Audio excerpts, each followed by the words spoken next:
Imagine taking your entire life savings and buying a business. You stock the shelves, turn the sign to open, and wait. But nobody comes. In 1931, a man named Ted Husted did exactly that.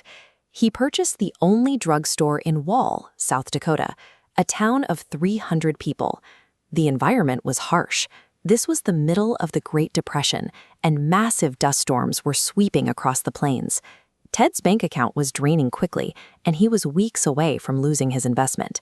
Setting up a retail storefront in the middle of a desert prairie meant total physical isolation. For a business relying on foot traffic, that isolation meant a guaranteed end to the venture.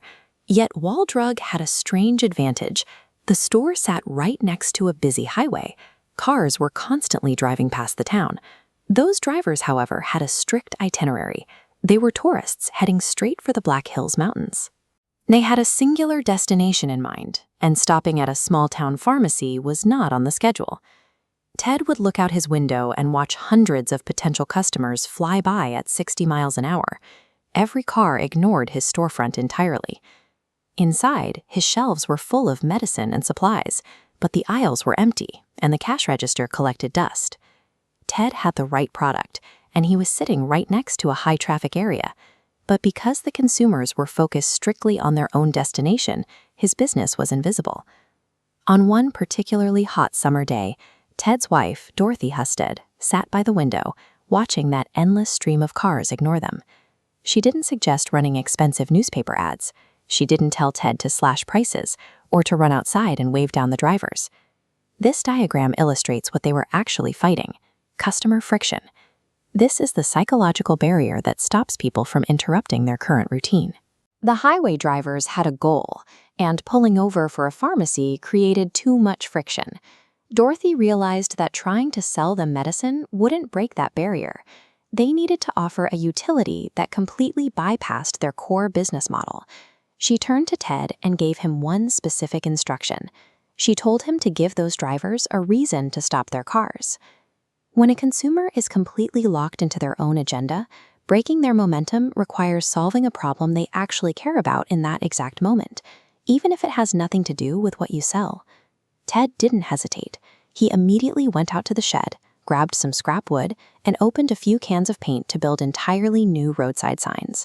He drove out of town and manually hammered those wooden posts deep into the prairie earth along the dusty stretch of highway approaching Wall.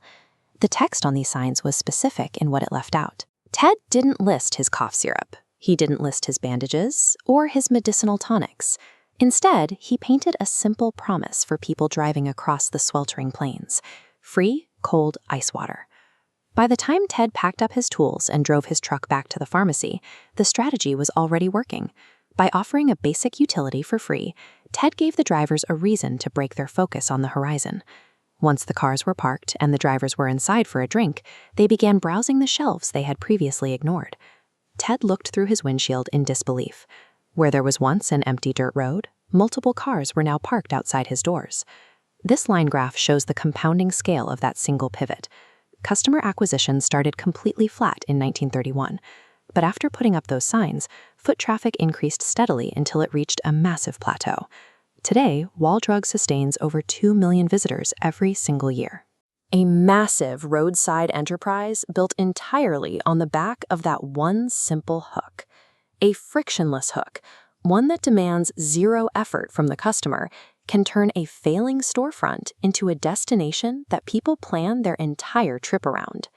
If you're building a business right now and your storefront or your website feels like a ghost town, you might be facing the exact same problem Ted did.